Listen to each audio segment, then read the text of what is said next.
Hello，歡迎大家收睇灣區樓市有一講一，我係 Tony。今日嚟到咗中山嘅海邊啊，係我哋中介佬吹咗10幾年嘅一個深中通道橋頭堡馬鞍島啦。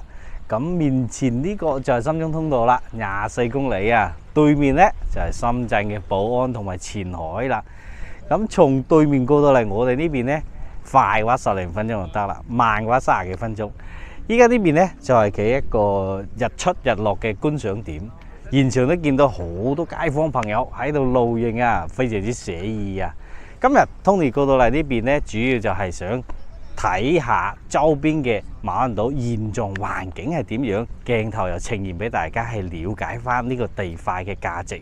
咁我哋出發，成個馬鞍島嘅面積話大唔大，話細唔細嘅。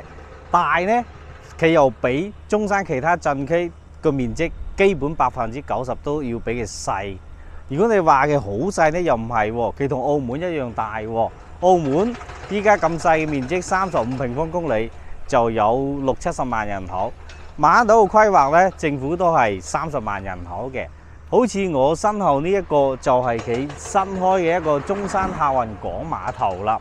咁從呢度過到香港中港城都係1個鐘嘅時間啫，都比較方便。咁碼頭嘅對面呢，係佢馬鞍島南部嘅一個樓盤，係萬科嘅灣中新城啦。成個屋苑嘅積數規劃嘅面積係非常之大嘅，達到咗175萬建築面積嘅一個積數。目前賣緊嘅價位都要2萬蚊嘅一個均價，前排嘅呢個海景房呢，就賣到3萬幾都有嘅。咁屋苑嘅一個質素都 OK， 實用率都可以，但係佢嘅流動與流動嘅之間嘅一個樓間距呢係比較窄嘅。咁我哋依家目前喺佢樓下呢條大道啦，現場都可以見到人行啊或者車行嘅數量係比較稀少嘅。呢一個算係一個黃金嘅地點，因為有碼頭啦，同埋佢隔離以後會起一個會展中心，所以呢個屋苑呢喺馬鞍島上面係算係比較高水位嘅一個價錢屋苑。我哋再睇下其他先。馬鞍島呢簡單就會分3個部分嘅，分別係北部啦、中部同埋南部。好似我哋啱先企嘅碼頭位置呢，就係屬於南部。啱先講到嘅萬科嘅屋苑就係我哋呢個鏡頭前面呢個灣中新城，咁碼頭就喺佢下邊啦。灣中新城就係萬科喺南部嘅其中一個屋苑，呢邊呢個亦都係屬於萬科嘅另外一個南部嘅屋苑元水啊。咁萬科喺馬鞍島上面有一個別墅嘅屋苑，就係我哋面前呢個，亦都係目前馬鞍島上面唯一一個別墅嘅樓盤啦。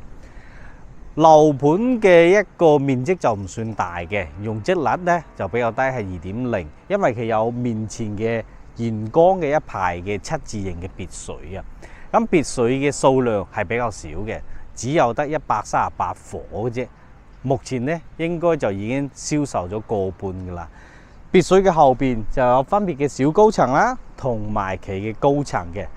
高層嘅價位就會比灣中新城嘅萬科嘅價位要低少少啦。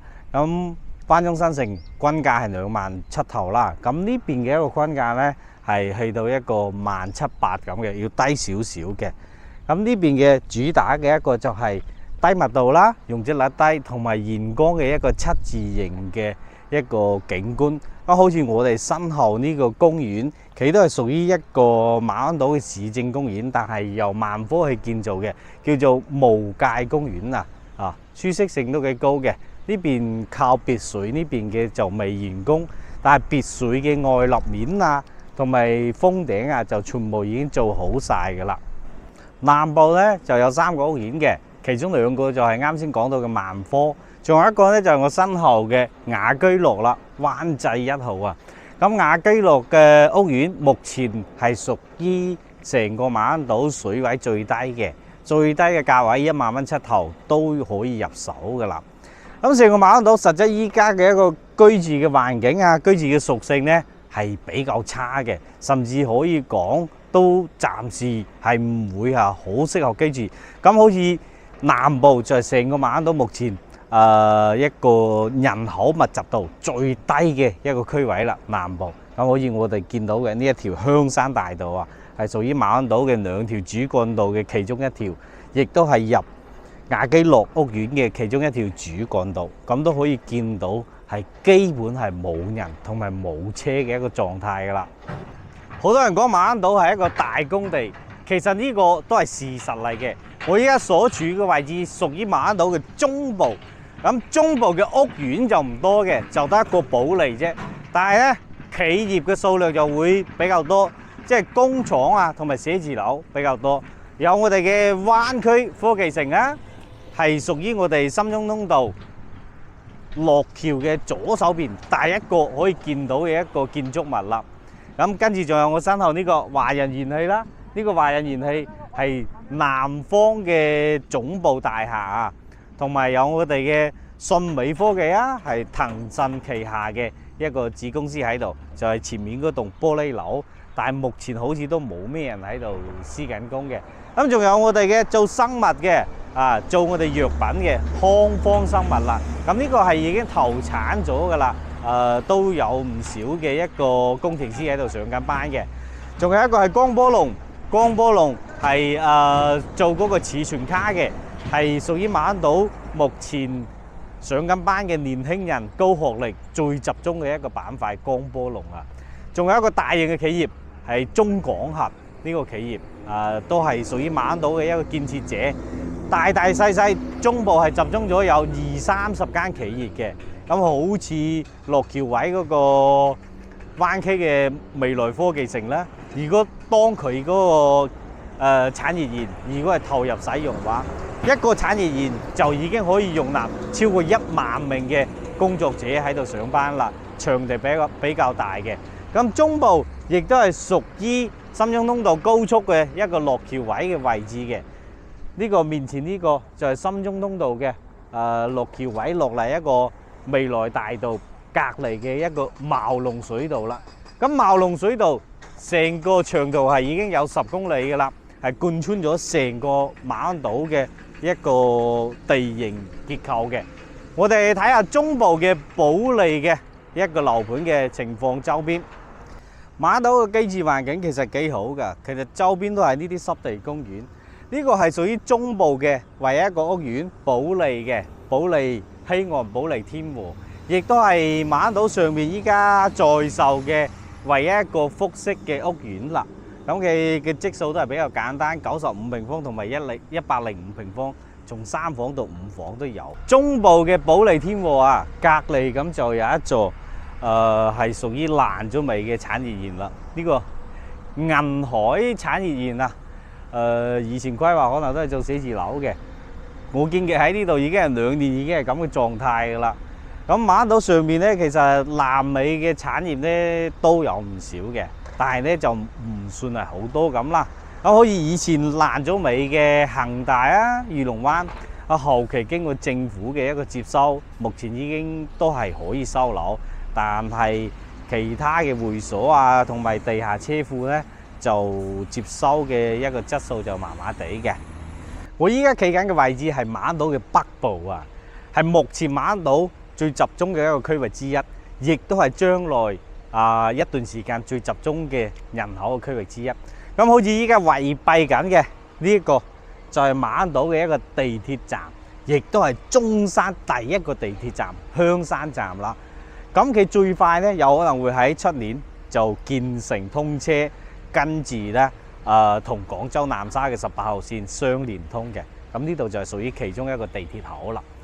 對面呢一座係叫翠亨大廈，翠亨大廈咧係屬於一個馬鞍島嘅政府嘅辦公點啦，同埋咧咁佢就有島上面唯一一間嘅酒店希爾頓酒店，亦都有島上唯一一間嘅中式大型餐廳香山宴就喺呢座翠亨大廈上邊嘅。咁依家呢個位置係屬於金輝苑，係馬鞍島最多人口居住嘅一個小區。嚴格嚟講，佢就唔算係小區嘅，可以話係宿舍都得，因為佢係早期嘅建設工人過嚟居住嘅一個場所。呢邊係日常可以滿足到需求噶啦。比如銀行七仔便利店好似呢支水啱先就喺 7-Eleven 嗰度買嘅，包括批發啦、藥行啦、煙酒宵夜檔、餐館都有嘅呢個區域咁輝煌。呢啲網球場籃球場足球場都有，係滿足到日常嘅需求噶啦。呢度係屬於北部嘅金輝縣。馬鞍島嘅環境咧，其實都 OK 嘅。比如好似呢個茂龍水道咁，啱先我哋喺上面嗰個路口，依家落嚟咗一個路口，靚唔靚啊？茂龍水道貫穿成個馬鞍島嘅，兩邊都係濕地公園，其實好多已經建設好咗噶啦。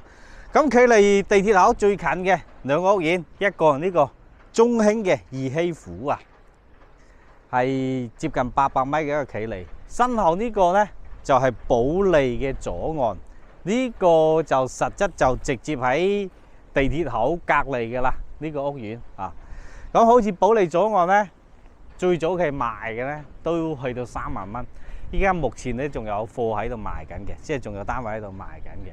最低嘅價位依家目前賣緊嘅有16000、17000左右嘅。好似呢個屋苑咁，前面呢幾座嘅景色就非常之靚啦，即係可以睇到深中通道，睇到深圳，跟住又底下嘅河景濕地公園都非常之好。但係呢，佢嘅樓間期都比較密集啲嘅跟住講到呢個另外一個二希府二希府啦，佢係屬於得房率喺馬鞍島係比較高嘅。跟住呢，佢嘅質素樓盤嘅質素、裝修嘅檔次呢，可以話係馬鞍島上面最高噶啦。跟住商業又多喎，好似佢自己有一棟樓係中興嘅研發中心，另外一座樓係嗰個萬豪酒店，底下又有城市候機樓啦、麥當勞超市都幾豐富下嘅。佢號稱係馬鞍島上面嘅一個配套先行嘅屋苑。屋苑呢就比較雜因為佢有住宅、有公寓，跟住仲有寫字樓嘅質素高跟住得房率係100%，係馬鞍島亦都最高嘅。但係佢樓間期呢都係好密集下嘅。位置係屬於香山站地鐵站嘅第二批隊嘅一個區域呢度係中介佬俗稱嘅北部3劍客啦咁有我哋嘅招商啦、萬科啦，同埋後邊呢個粵海粵海置業嘅粵海地產。咁呢3個屋苑當中仲有2個喺度賣緊嘅，就係招商同埋粵海嘅啦。萬科嘅係一早已經係賣晒同埋首3期嘅單位係賣緊嘅價位最低有13000嘅，貴嘅呢有接近2萬蚊嘅。積數從79平方到119都有。咁招商嘅質素呢都算係可以嘅，過得去嘅，即係做工都比較靚包括地下車庫各方面都 OK 下嘅。咁亦都係屬於央企啦，係嘛，收樓品質 OK。跟住睇下我哋北部另外一個在售嘅係粵海粵海置業。粵海呢，佢嘅一個價位同招商都係差唔多嘅，但係粵海嘅一個樓間距就會比招商嘅要闊落好多啦。樓間距樓棟與樓棟之間最寬嘅地方有接近350米，最窄嘅呢都有100幾米嘅樓間距，係非常之舒服嘅，舒適性好高。但係如果係講到檔次嘅質素即係裝修方面嘅，其實冇招商好嘅。跟住呢，佢呢邊呢個屋苑嘅一個花園嘅面積亦都好大，仲有島上面唯一一個自己屋苑入邊花園自帶嘅沙灘公園雙泳池超過1200平方即係10000幾尺嘅游泳池喺呢個屋苑景色又唔錯，部分單位可以睇到內海嘅海景、江景，同埋深中通道嘅大橋嘅景色都可以睇到嘅。最細嘅積數都係79平方，最大嘅呢係120平方啦。部分嘅單位依家都仲會有家私家電贈送嘅。身後嘅呢度係屬於馬鞍島嘅一個深中跨市嘅公交車線路巴士上落站。咁從呢度坐巴士去到深圳前海咧就15蚊嘅，咁每日咧都有幾廿班車嘅。咁佢呢個位置咧就係屬於喺翠坑嘅科創中心啦，同埋呢個萬科嘅中天西灣匯中間嘅。咁萬科中天西灣匯係屬於馬鞍島最早期全面收樓嘅屋苑啦。目前嘅入住率咧應該就唔超過60%嘅。咁呢邊呢個係你嘅馬鞍島嘅一個科創中心啊，翠坑科創中心係好大下嘅，有幾十萬方嘅一個建築面積。咁目前見到佢嘅一個辦公嘅人周邊嘅一個人群都係比較稀少㗎啦。呢邊就可以辦理身份證啊，同埋行政業務啊，去香港同澳門嘅個人簽啊，好似我哋內地過去嘅咁嘅。咁最後邊呢度咧就係屬於國際人才島啦，亦都係屬於國際人才島嘅一個辦公點嘅。咁呢個區位同埋啱先講到嘅翠坑大廈地鐵站嗰個位置係屬於馬鞍島比較重要嘅兩個位置，一個係科創中心同埋一個係翠坑大廈。今期節目就介紹到呢度啦。如果大家睇條片覺得對你一定嘅幫助嘅，麻煩大家點翻個 like 或者訂閱東尼嘅有一個頻道啦。咁如果大家仲想了解其他區域其他屋苑嘅實際情況啦，都可以留言俾東尼或者喺留言區講低嘅。咁東尼盡量做到有一講一，呈現俾大家了解。